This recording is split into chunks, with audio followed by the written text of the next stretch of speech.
Fjala e radhës thot khulikatin nar li idhabetil kulubel kasje. Thot xhehenemi o kriju për të shkrinj këto zemrat e ngurta. Me thonë rrezik, nëse e ke zemrën e ngurt, vetëm xhehenemi do ta zbut atë. Nëse i shkon Allahut subhanahu wa taala në atë gjendje. Pastaj thot eb'adul kuluba anillah el kalb el kasi. Pastaj thot zemra që është më larg Allahut është zemra e ngurt, e ashpër, e egër. Është zemra që është më larg Allahut subhanahu wa taala. E kur është zemra larg Allahut, çka ndodh? I afrohet shejtanit, wal yaudhu billah. Do më thonë, kjo është si hyrje që e tregon në rëndësinë e temës, apo rrezikun e kësaj dukurie që është ngurtësimi i zemrës. Tre gjëra, apo kjo është dënimi më i madh. E dyta, xhehenemi është krijuar për këtë lloj të zemrave të ngurta. Dhe e treta, kush e ka këtë zemër është larg prej Allahut subhanahu wa taala. Nuk mund të jetë rob i afërt me Allahun subhanahu wa taala. Andaj Allahu subhanahu wa taala me këtë cilësi i ka cilësuar jehudit. Me këtë cilësi i ka cilësuar ehlu kitabët në përgjithësi, me ngurtësim të zemrave. Pastaj tek fjalia e radhës e përmend një cilësi apo një shenjë se apo të ngurtësohet zemra ajo. Dhe për këtë temë kanë nevojë gjithë muslimanët. Ndoshta ata që janë udhëzuar disa vite kanë më shumë nevojë se ata që janë të rinj në udhëzim.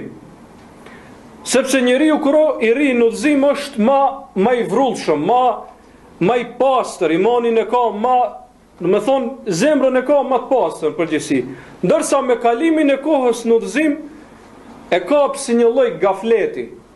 Më thonë fillon pak të dembelizohet ose të t'i hup ai vrulli, ai vullneti. Për këtë shkak edhe ka nevojë për këtë temë. E cila është shenja, një ndër shenjat më kryesore se a është zemra e ngurtë apo jo? Thot Ibn Kaimi, idha qasa al-qalb kahutat al-ain. Kur ngurtësohet zemra, thahet syri. Kur ngurtësohet zemra, thahet syri. Do më thonë prej shenjave më të mëdha se zemra është ngurtësuar është se syri nuk lëton. Dëgjon ajetet e Kur'anit, nuk lëton. Dëgjon dhe e përkujton dënimin e Allahut, nuk lëton. Dëgjon për shpërblimin e Allahut dhe e përkujton ato, përsëri nuk lëton. Kjo është prej shenjave se zemra është duke u ngurtësuar. Sepse po thot, kur ngurtësohet zemra, thahet syri. E kanë një lidhje, kur zbutet zemra, syri lëton. Kur ngurtësohet, thahet syri. Kur ngurtësohet, thahet syri. Kjo është prej shenjave, dhe secili prej nesh duhet ta shoh vetveten se a gjendet këtë shenja jo. Sepse meselja është e rrezikshme. Pastaj tregon sebepin se pse ngurtësohet zemra. Në fjalinë e radhës i tregon shkaqet e ngurtësimit zemrës. Thot kiswatul qalb min arba'ati ashya idha jawazta al-qadr al-haja. Thot ngurtësimi i zemrës vjen prej 4 gjërave, nëse e tejkalon nevojën në këto 4 gjëra. 4 sende, nëse e tepron me to, ngurtësohet zemra. E para është ushqimi. Nëse han shumë ushqim, e tepron me ushqim, ke nevojë për kaq, han më shumë. Më thonë, e mbush barkun me ushqim të tepërt. Kjo është e para që shkakton që zemra të ngurtësohet. Për këtë shkak, prej gjërave që më së shumë të indikojnë që zemra të zbutet, është agjerimi, edhe farz, edhe nafile. Pse? Pse agjerimi e lehtëson trupin nga ushqimi i tepërt, dhe kjo e bën më të lehtë për ibadet.